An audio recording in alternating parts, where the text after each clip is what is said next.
बिरहा सुनला लो बतियाई भोई लेट ए लिए एक ऐसने बिरहा जौन भैया का बिरहा रहल अब भैया बिरहवा पर बिरहवा चापत जाई गौले पर और कैसे देख हम गावती चल तो खाने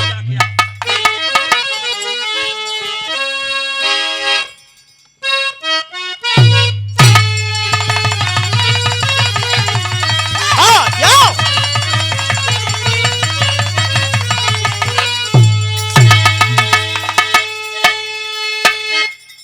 बा बेटा चलो बिरहा के शुरुआत झर से हुई झर बुझल तोर जन्म ना भल रह तब बिरहा में झर गवा आवा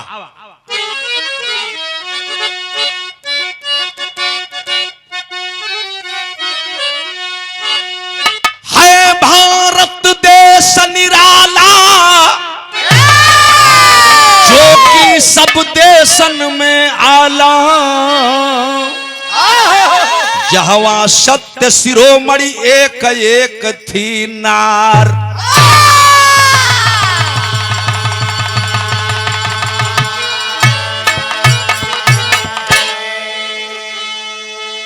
एक बिटिया के बियाह के विषय में उधर से सुनल गल इधर से एक बिटिया का बियाह और ई कौन लड़की के बियाह बड़ा अजीब चित्रण है भाव बिरहा का लगी एक लाइन कव्वाली हो फिल्मी कव्वाली बेटा तनी सा स्वर दे तो बना के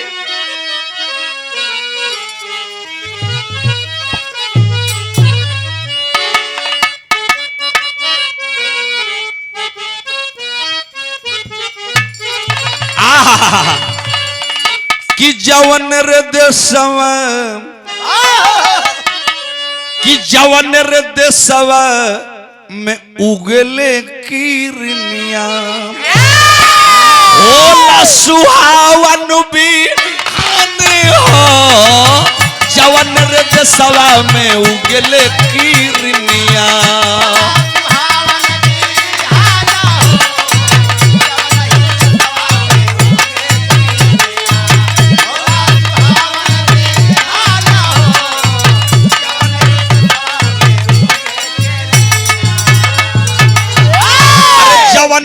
सवा में उगले किरनिया होला सुहावन भी खून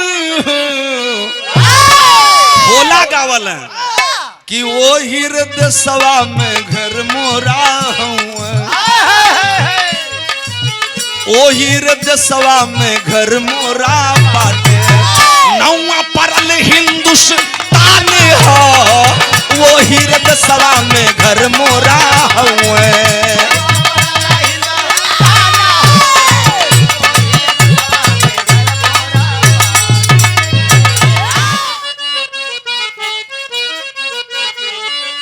कि सारे जहां में है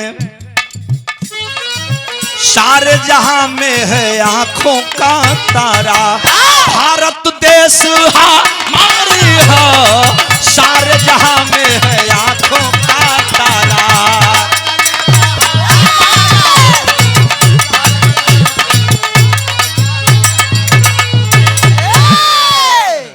तनी से गौर करबी कौना लड़की के बाद चर्चा कर जा थी भाव लगल बेटा शायर का संगत लगी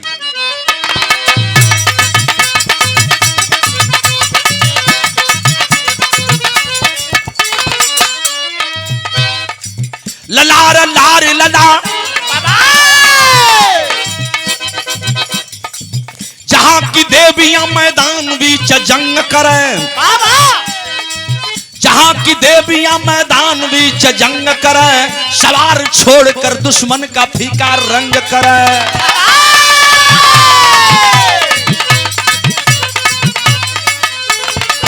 जहां 24 बार भगवान ने अवतार लिया जहां 24 बार भगवान ने अवतार लिया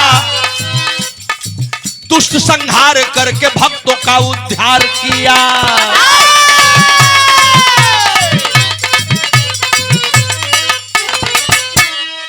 हरिंदर अनुपम देश वही अनुपम देश वही भारत की ये धरती है, जहाँ पर दूध की नदियाँ सदा ही बहती है। वहीं पर अश्वपति क्षत्रिय रजनवा हो, सुता सयान जिनकी सावित्री थनमवा हो। ढूंढते बरजो की बाबूजी परेशान हुए, ढूंढते बरजो की बाबूजी परेशान हुए। बेटी जो बर न मिला बाबूजी हैरान हुए।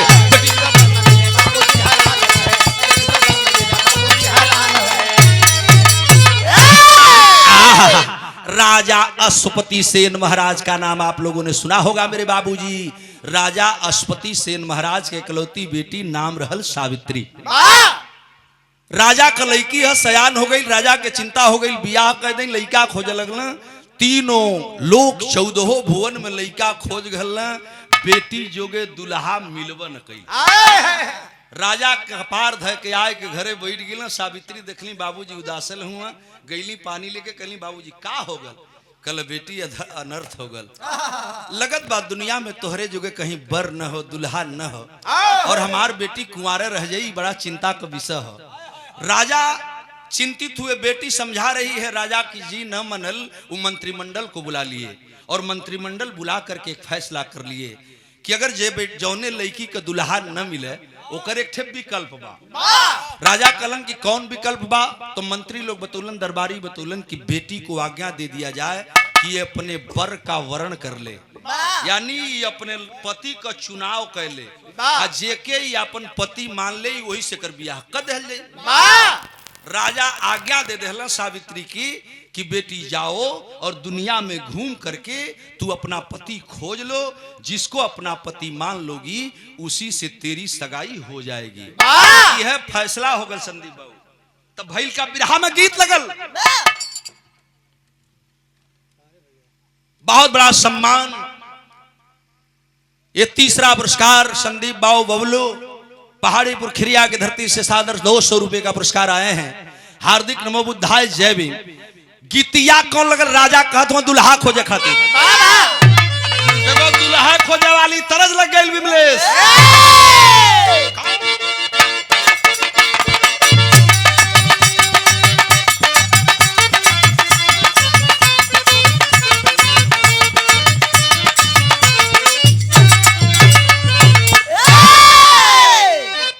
भैया भैया कवि जी तर्ज देखा कि ना हो ना हो ना हो। यूट्यूबर इतना लोग चैनल वाले भाई बैठे हो गिनला, सारे हमारे सम्मानित साथी हैं और बहुत बड़ा सम्मान है इनका। हमने तो कहा चाइल्ड दे करके कहा, यहाँ नहीं जहां तक बिरहा है हम बोलते हैं मन से।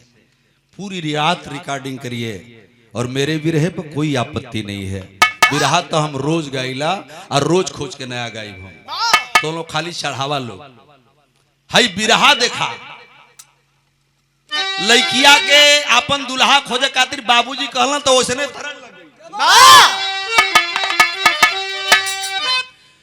कि हो यहाँ जो कता हो, यहाँ जो कता हो लखत होई है रे गल डाली के रुमलिया, गले डाली के रुमाली, अरे झुमत होई है गले डाल के रुम, झुमत होई है गले डाल, अरे झुमत होई है गले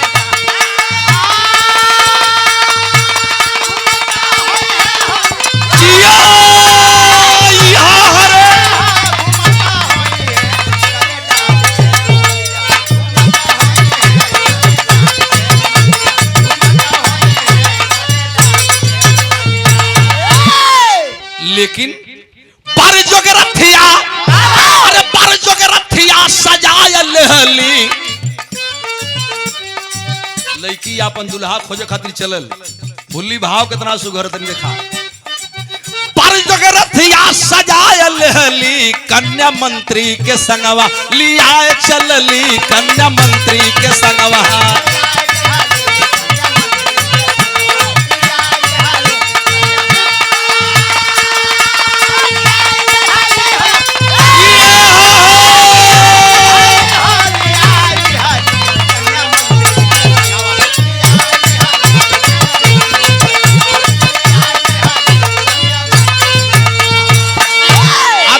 विदेशवा में घूमा कुमारी,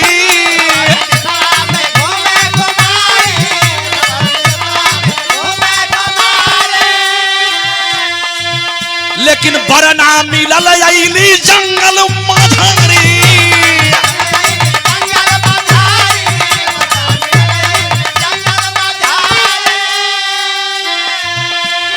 किस्मत पर अपने पछताए चलली रानी मंत्री के संगवा, लिया चलली रानी मंत्री के संगवा।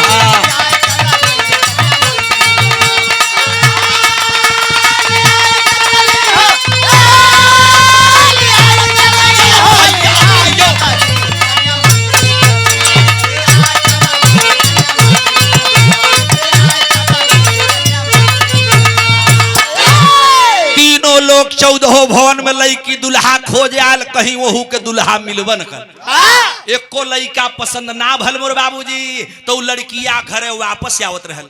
और जब लड़किया मायूस होकर घर आ रही थी तो जंगल के बीचों बीच रास्ता रहल, जैसे हमरे भैया के बिरहवा में रहल जंगलवा में रास्ता रहल, डहरिया पकड़ के जात रहल तो लो जंगलवा में ठेक करिश्मा हो गल। वहर इनार भेटा ली,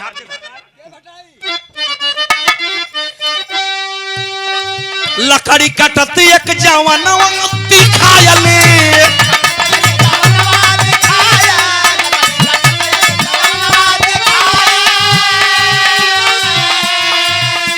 असतिया का मन लकड़ी हारा पर आयली।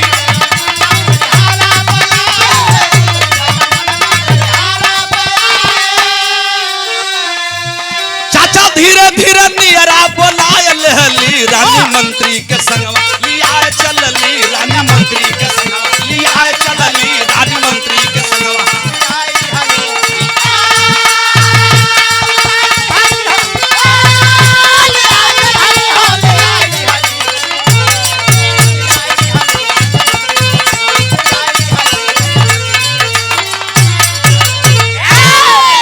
₹500 का दूसरा पुरस्कार हमारे भुल्ली बाबू, हमारे बड़े भैया सुख दुख के साथी जो हमारे केशव भैया चक्की वाले हैं, उनके भाई हैं, भाई तो सम्मान आए, हार्दिक नमो बुद्धाय जय भीम। कहीं लड़का न मिलल, लड़कियां पछताए करके वापस आवे लगल। जंगलवा में जब रास्तवा पकड़ के आवत रहल, एक ठे सूखल पेड़ रहल, वही पेड़वा पर ठे लड़का लकड़ी काटत रहल। मंत्री जी के देखलस, कलम मंत्री जी रथवा को रोक दीजिए। और जब मंत्री जी रथ रोकलन तो लड़की का निगाह वो लड़का पर गई और जो नीचे बुलाती है आ कह लगल तुम्हारा परिचय क्या है। तो बिरहा सुनने वाले श्रोता बंधु दिमाग इधर उधर न हो, लड़का लड़की में बात होखे लगल। वो पूछत बा कि हमार परिचय जान के का करबू। तब वो लड़कवा और लड़किया से बात होत बा। लड़किया पूछलस कि जरा अपना परिचय बताओ, तुम कौन हो। कहलस कि का हो देखत नहीं खा, हम टांगी ले ले बानी, लकड़ी काटत बानी, लकड़ीहारा हैं, आदिवासी हैं, जंगल का वासी हैं। अब पूछत हो कि तू के हुआ, तो सुना हम बतावत हैं। वो लड़कवा बतौलस का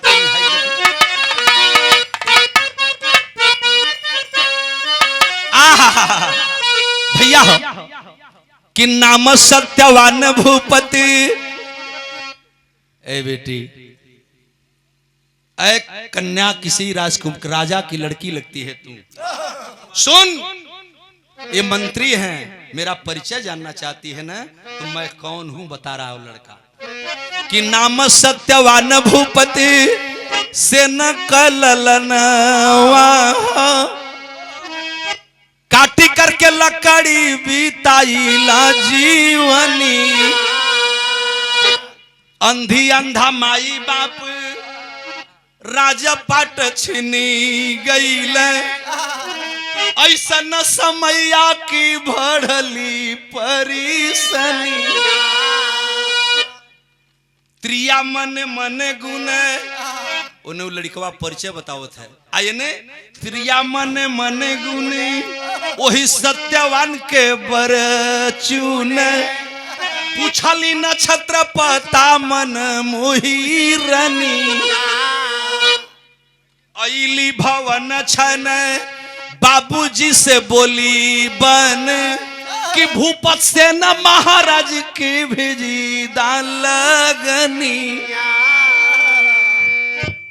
ए लड़की, तू मेरा परिचय जानना चाहती है रे पगली।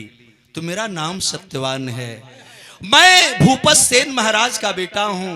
मेरा राज पड़ोसियों ने छीन लिया है, हमार माई अंधी है। ए बहनी, हे राजकुमारी, चाहे तू जे हो हम तारा के नहीं खी जानत, लेकिन हमार बाबू भी अंधा हुआ, हमार माई भी अंधी है। यह लकड़ी काट के ले जाइला, बाबू माई के पाली ला। माई बाबू अपने राज्य के गम में रोवत रोवत आन्हर हो गई हुआ। ये बात जब लड़की सुन लो, लड़कवा के टुकुर टुकुर और दिमाग में बात नाचने लगी कि अब ऐसे सुघर दुल्हा धरती पर कौनो न बा। आइल घर अपने पिता अश्वपति सेन महाराज से बतौलस, बाबूजी भूपत सेन महाराज को लगन भेज दीजिए। अरे वाह, कौन है वो बेटा? जब सत्यवान का नाम आइल ते बाबू राजा न रलन पंडित ज्योतिषी लोगों को बुलाए। ब्राह्मण और ज्योतिषी आके बैठ गए। सत्यवान और सावित्री का लगन मुहूर्त दिखाए लगल। आज जब लगन मुहूर्त दिखाए लगल न, तो हे हमारे बिरहा सुनने वाले पंच गोसाई, तनी सा 5 मिनट गौर करी हैं। वो पंडित जी लोग ज्योतिष देखा लगल, गणना बनना देखा लगल, तो देखते देखत सब लोग कपार धल हल। और कपार धल बतावत का हुआ पंडित जी लोग, बिरहा गजब हो गल। कौन गीत लगी?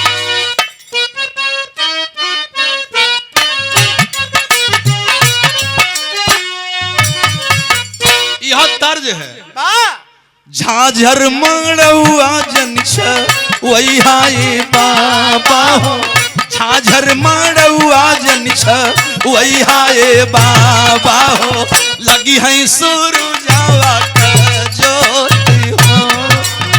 झाझर मड़ुआ जन वही हाय बाबा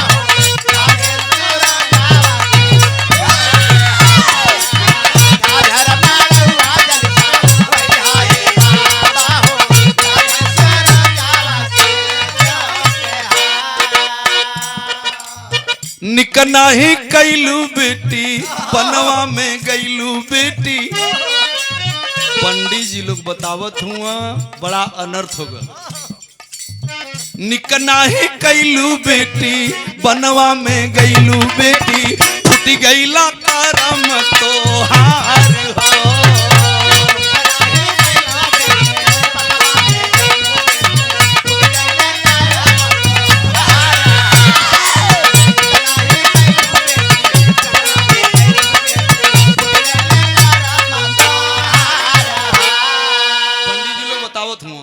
अनर्थ हो गल बेटी, का कर दे रे तू के दुल्हा मान ले ले, अब वो से अपन फैसला वापस ले।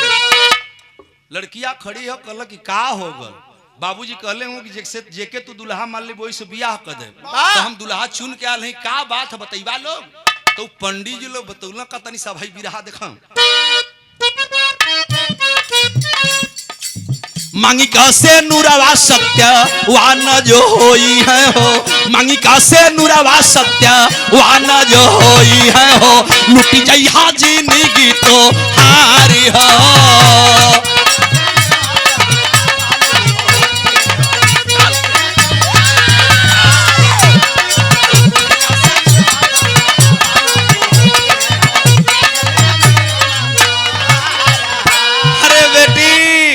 जौना लड़की के दुल्हा मान के आल हूँ, ऊ तोहरा शादी जोगे ना बा।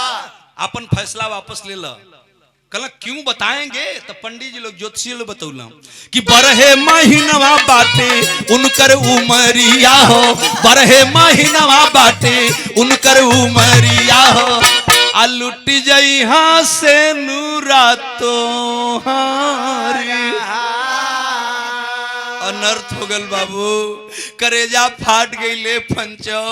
जब सावित्री सुनली ना, ज्योतिषी बतौलन से अरे पगली तुझे के दुल्हा मान के आई ही रे, आज के ठीक 12वां महीना आवत आवत तू दुनिया से चल जाई। ई बियाह ठीक न बा बेटी, फैसला वापस ले ले। लोग समझावा लगला, लड़की अवाक हो गई।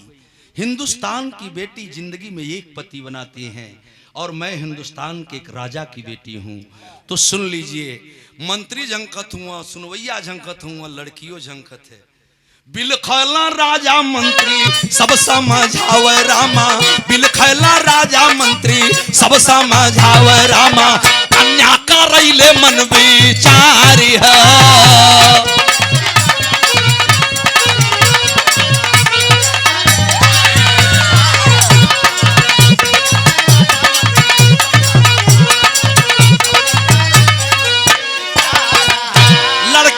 सोचने लगी और 2 मिनट खामोश रही। बैठ जाओ संदीप बाबू। 2 मिनट खामोश रहल। आज खामोश रहो के अपने बाबूजी की तरफ मुखातिब भइल। कहले पूज्य पिताजी अपनी बचन का ख्याल करिए, बिरहा में बड़ी नीक तर्ज लग गई। कौन की?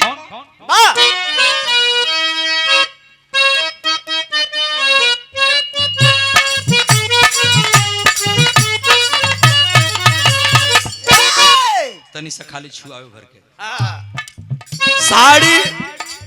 साड़ी हमन पहिरबे राजा।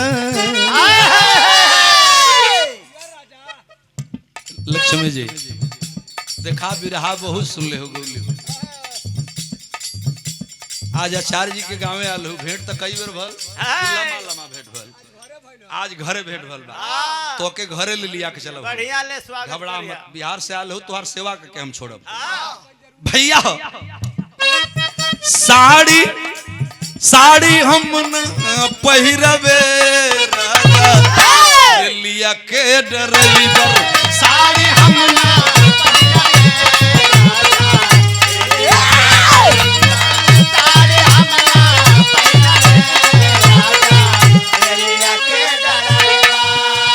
लाल जी मिस्त्री सोनबरसा भैया को नमस्ते प्रणाम सलाम हार्दिक नमो बुद्धाय। बिरहा कितना नीक हो गल। कन्या फैसला सुनाय होई। बाबूजी अब हमार बियाह जब होई तो सत्यवान से होई। तोहार लड़की है, तू हमके पाल पोस के सयान कर दिला, अब तू बियाह कर दा, हम दुल्हा चुन ले ले। आ सुनो, अभी तोहार जिम्मेदारी नहीं खे कि दुल्हा हमरा संगे 1 दिन रही कि 1 महीना रही। तू बियाह करके हमके उनके घरे भेज दा। उनका मड़ई के घर बाकी खपड़ा के बाकी बिल्डिंग बा, ऐसे तहार मतलब न बा। लड़की टाइट हो गई और उसका फैसले पर राजा को झुकना पड़ा। अये बाबू वह भल जो आप लोग जानत हैं। कन्या फैसला सुनाए होई, गैली सगाई गैली सासुरे में आए होई, गैली विदाई गैली सासुर।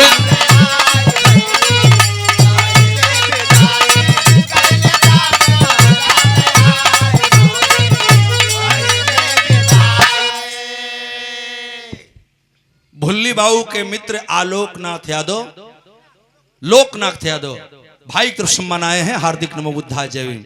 लड़कियां जब ससुराल में गई, चिंता तो बात का सतावे लगल कि पंडित जी लोग कहले हुए, ज्योतिषी बतौले हुए कि 12वां महीना के आखिरी दिन आते आते तू विधवा हो जाएगी।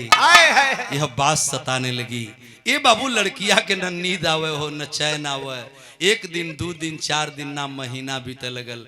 हमार चाचा दादा पंच गोसाई बिरहा लोग सुनत हुए बैठ के, तनी सब दिमाग लगई हम। एक दिन लड़की काटे लगल, लेकिन ओकरे खातिर एक रात पहाड़ हो गई। धीरे धीरे 12 महीना आई, नियर आए लगल। 1 महीना 2 महीना 4 महीना बीतल, करेजा कांपे शुरू हो गल। कहीं पंडित जी लोगन का ज्योतिषी लोगन का बतिया सही न हो जा, यह रनिया के घबरावे लगल। लेकिन सास सेवा ससुर सेवा पति सेवा करती हुई वह एक पुजारन बन गई और सतीत्व का परिचय दे करके अपने पति की सेवा में लीन रहती थी। और सत्यवान लकड़ी काट के ले आवा, वही से रोजी रोटी चले। धीरे धीरे वक्त कितना बीत गई है, बिरहा देखा भाव कैसे लगल। वाह,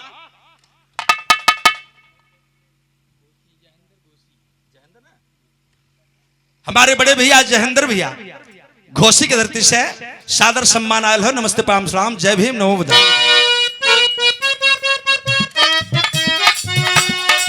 दिनवा गिन गिन बीतल महीना, दिनवा गिन गिन बीतल महीना, सतिया पति की सेवा कीना। दिनवा गिन गिन बीतल महीना,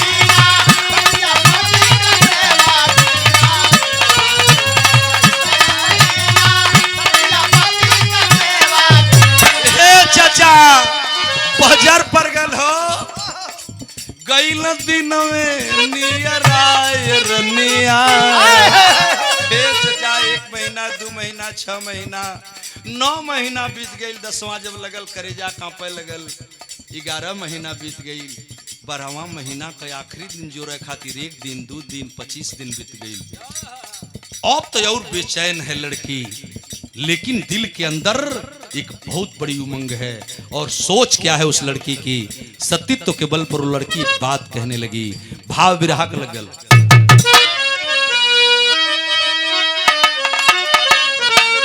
अरे सत्यन के आगे काल का करीम, सबसे सूर्य रुके जमराज भी हुए बेहाल।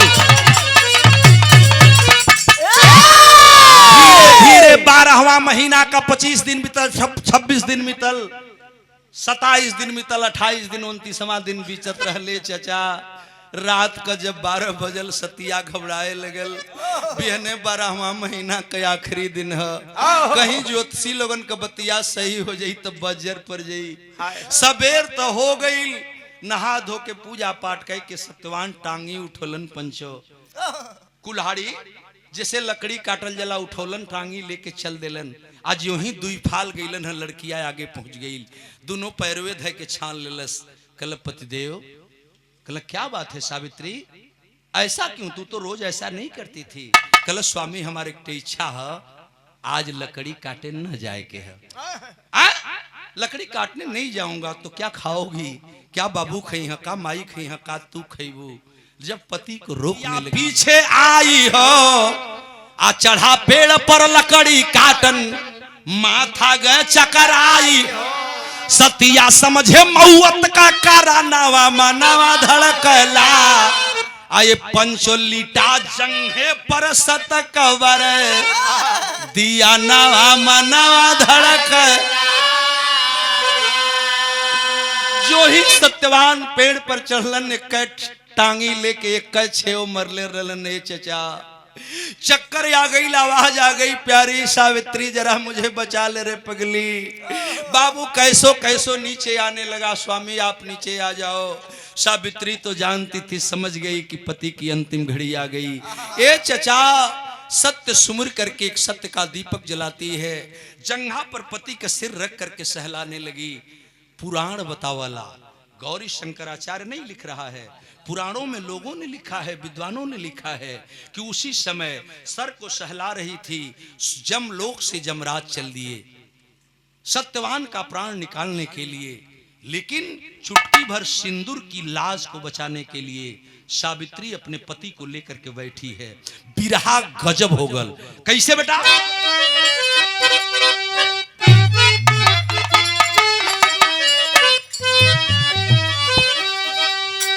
ये पंचो जमराज जब, अरे सावित्री समहनवा आए हैं। अरे सतिया का डोला देखबा रुकतौना बा।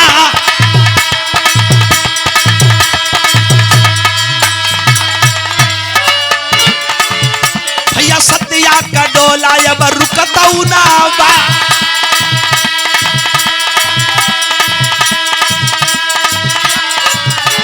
क्षमादान मांग जमराज बिटिया से।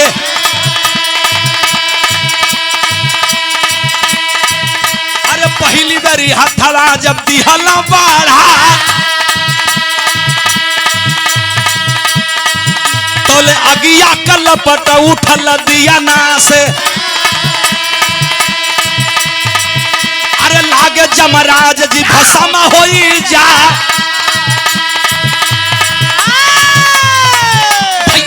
जमराज हो भसाम हो जा।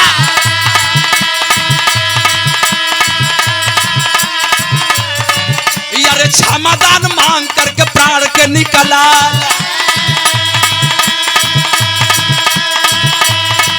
अरे सकल संसार वाली रीतिया जो बा। अरे पीछे पीछे सतिया चलल संगवा में। भैया सत्य के दिया नवा के लेहाली जा रहा।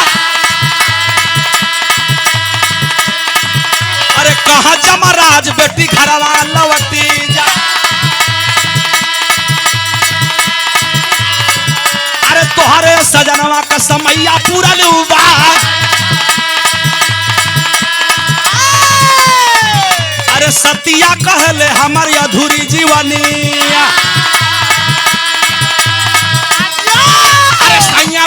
कैसे कहिया रवा माना।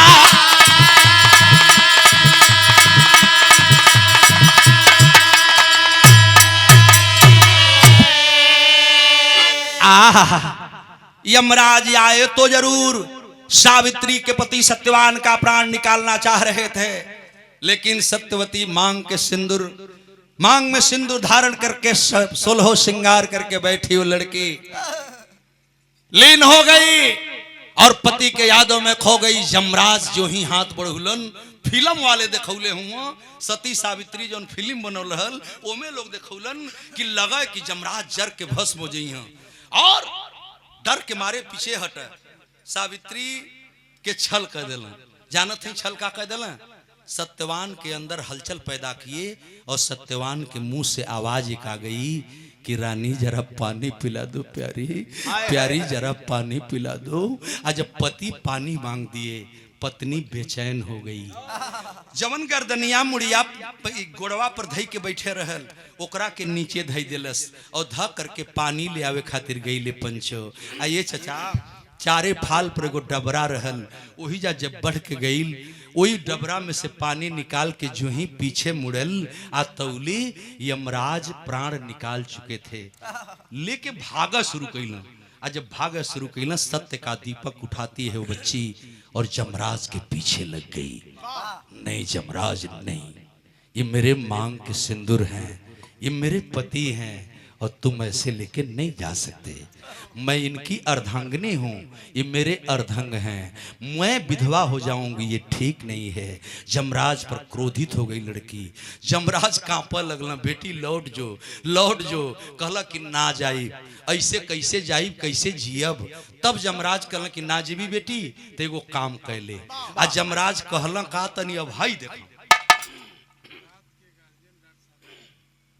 सादर सम्मान इस बारात के मालिक गार्जियन महोदय हमारे डॉक्टर साहब की तरफ से, हमारे हृदय प्रिय पूज्य गुड्डू भैया जी आपकी तरफ से तनी सब बिरहवा देखा 2 मिनट में गजब हम बात बताओ थे। कहला यमराज की नाम मनबी तय को बात कर ले।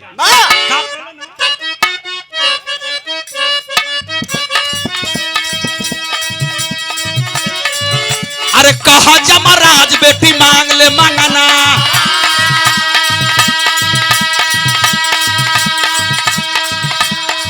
भैया बोले यमराज बेटी मांग ले मांगना।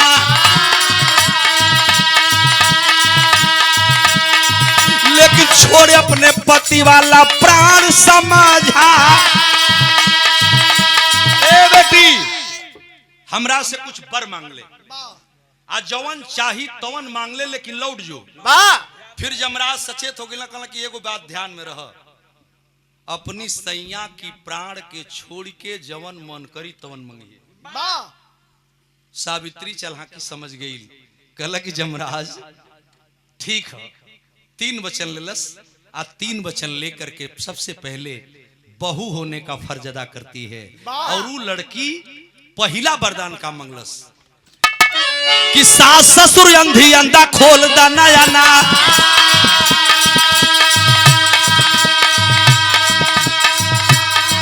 अरे सास ससुर अंधी अंधा खोल दा नया ना।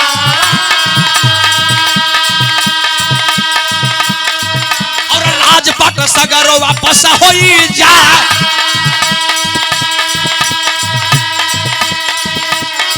अरे ये मस्त कही के यमराज चली दहल, सतिया का डोला फिर रुकता न बा। अरे सतिया का डोला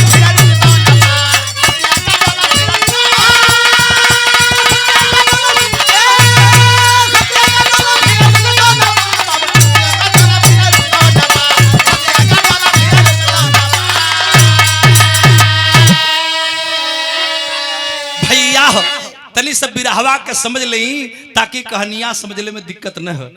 कहला यमराज अगर कुछ देहल चाहत हुआ न तो हमारे ससुर अंधा हूँ, हमारे सास संधी हैं, इनका राजपाट पड़ोसियों ने छीन लिया है, सब वापस हो जाए, आंख का रोशनी लौट जाए। बहु भैले को फर्ज बहिला वरदान मंगलस। यमराज एवं मस्त कह दिए, कहे बेटी अब जाओ, तेरे सास ससुर की रोशनी आ जाएगी, राजपाट सब मिल जाएगा, वापस जाओ अपने राजमहल में रहो। यमराज सत्यवान का प्राण लेके चले शुरू कर दिलन। थोड़ी देर तक सावित्री वहीं खड़ी रही। आ कुछ दूर जमराज गई रहलन ढोली बाबू आ तौली वो लड़की फिर सत्य का दीपक उठौलस आ पीछे पीछे फिर लग गई। कुछ दूर जमराज गई ना, जब मुड़ के देखल कभी जी जब मुड़ के ऐसे देखल तो देखल पिछवा की ई लड़किया गई नहीं। कल कारे बेटी ते जैवी नारे जो कल कैसे जाई हो, कल का बात है। तब वो लड़की कहले रहे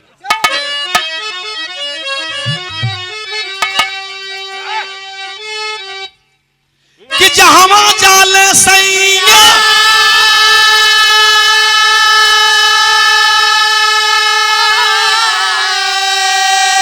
चला लिया बाबूजी काहे बेटी कह के घरवा मुरझराई बाबूजी।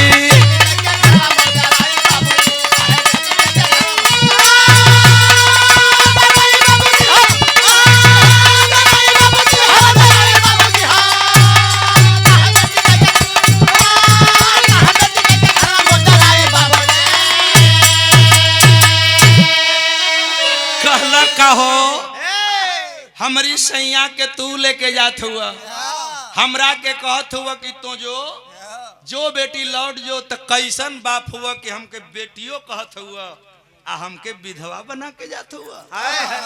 हमारी सैया के तू लेके जात हुआ, हमके लौटे कहत हुआ, कैसन बाप हुआ। यमराज कांपने लगे, निकल पड़े आगे। फिल्म वालों ने दिखाया कि जब कुछ दूर अगवा गईलन ये चाचा अग्निकुंड पड़ल और अग्निकुंड पार करने के लिए जमराज तैयारी करने लगे। आतोली सावित्री पीछे हाजिर हो गई। कहला बेटी आगे अग्निकुंड है, तू जाएगी तो जल जाएगी, लौट जा। कहला कि ना जाई, हमरे सैया के तो तू लेके जात हो, हम जाइब तो रहब केकरा पर। कहला कि बेटी कुछ और मांग ले लेकिन लौट जो, लेकिन ध्यान रह अपनी सैया की प्राण के छोड़ के जौन मन करी तौन मंगे। फिर सावित्री चुप हो गई। आज 3 वचन लहलस। 3 वचन लहले के बाद दूसरका वरदान मंगलस। दूसरका वरदान मंगलस और दूसरका वरदान का मांगा जाता तनी भाई भी रहा देखा। अग्निकुंड के पास में पहुंचा, सतिया पीछे आव। जमराज कहे कि लौट जो बेटी, अरे बार बार समझावे हमके नैहर में द पिठिया पर का भाई बाप।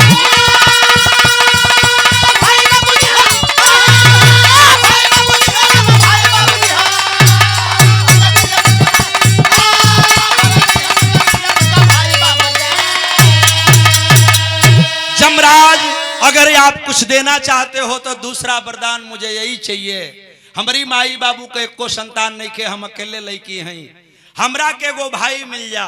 माई बाबू का बुढ़ौती का सहारा हो जा लाठी के, एगो भाई हमके दे दो। जमराज कलन बेटी तो के भाई ये चाहिए हो मस्तथास्तु, ऐसा ही हो जाओ। जाओ बेटी, वरदान दे के दूसर को चल दिलन। अब अग्निकुंड में हेल गईलन। आज जब अग्निकुंड पार कर रहे थे तो फिल्म वालों ने दिखाया है पर्दे पर, बीच अग्नि में जाके आप पीछे से ताकत हो कि गोइल की ना। तौले देखला कि सावित्री फिर पीछवा वही अग्निकुंड के ऊपर सावित्री खड़ी है सतीत्व के बल पर। कलश की कहा जाइबा हम हो जलब, कलन लौट जो बेटी, आगे बड़ा कठिन रास्ता है, अब वो तो चल जो, जौन मंगली तो हम दे दिली। जा बेटी जाए, आगे नहीं जा सकती। कल कि हम ना जाए, समा हमार सुहाग हमार सिंदूर हमरे मांगी का सिंगार तू लेके जात हुआ तो हम लौट के कहा जाए, हम हूं चलब। तब जमराज कलन की बेटी ना मनबी तो कुछ और मांग ले। जब तीसरी बार तीसरका वरदान मांगे कहलन, तक फिर जमराज कलन की एगो बात ध्यान में रहे, अपनी सैया की प्राण के छोड़ के जौन मन करी तौन मंगिए। लड़किया कहलस न पंचो कि ठीक हो, 3 वचन लेती है, आई तीसरका वरदान मांगे जाती है। का मंगलस अग्निकुंड के पास में पहुंचा, सतिया पीछे आव। जमराज कहे कि मांग ले कुछ और, बार बार समझावे तो गोद में सुगना दे दा हमके एक हरसाई बाबू।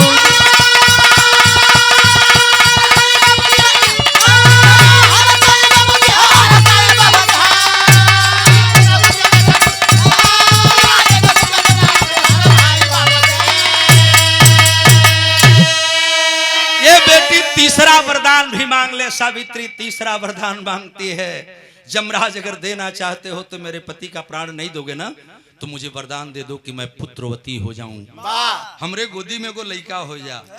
कहला जमराज के अरे पगली तो के लइके चाहत रहल है, तब पहले में मांग ले होती, हम तारा के दे देले होती। ए मस्त जाओ पुत्रवती भव।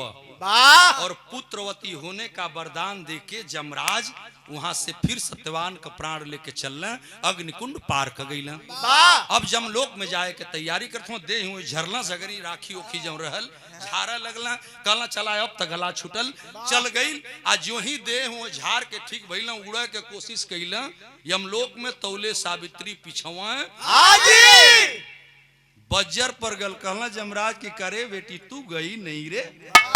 अब लड़की कहलस का हो कैसे जाई, चल जाई, हाथ जोड़त है हम चल जाई, लेकिन हमके एगो बात समझा। हे हमरे बिरहा सुन वाले भैया लोग, हे हमार पंच गोसाई एक लाइन बिरहा का खाली बाकी बा और एके दिमाग में आप लोग बैठाई। वो लड़किया कहलस कि जमराज हम चल जाई, लेकिन एगो बात हमके समझा दो। तब लड़की का कहलस तनी देखें, पर देकर जमराज चल थर थर का पलताना, सतिया कहा कैसे लौट के जाई, कैसे होई ललनवा जबकि साथे में सजनवा लिहले जाई बाबू।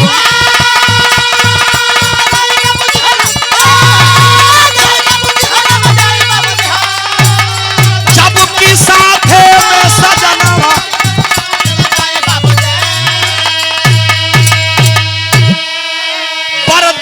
जमराज चले थर थर कांपा लतानवा, सतिया कह कैसे लौट के जाई कैसे होई ललनवा जबकि साथे में सजनवा लिहले जाई बाबूजी। कहो तू हमके वरदान देले हुआ कि लइका होई, आ हमारी सैया के तू लेके जात हुआ तो लइकवा कहां से होई, धुरियंडा। अरे घोड़ा धुरियंडा जमराज के मार दल हो जा ठंडा, अरे जब ठंडा मार दल तो बंडा का छिलिया घोड़ा वो जा कंडा हो गई। कहल बेटी तो फंसा देली रे, अब तो बना देली कमुआ, जिंदगी में कबो वरदान न देली, वरदानो देव कैली तो तू फंसाई देली। यही तरह एक बोल लइका साला मंगरुआ फंसौले रह। अब वो बात के छोड़ डालो, विराह मार खत्म हो गई। अंतो गत्वा जमराज हाथ जोड़ करके माफी मांगे और सावित्री के पति को वापस करते हैं। सदा सुहागन रहो, यही आशीर्वाद आज के यह विवाह में गौरी शंकराचार्य ही नहीं, नंदलाल रवि ही नहीं, लक्ष्मी प्रियदर्शी नहीं, इतने श्रोता घराती बराती सारे लोग उन बच्चों को दे रहे हैं।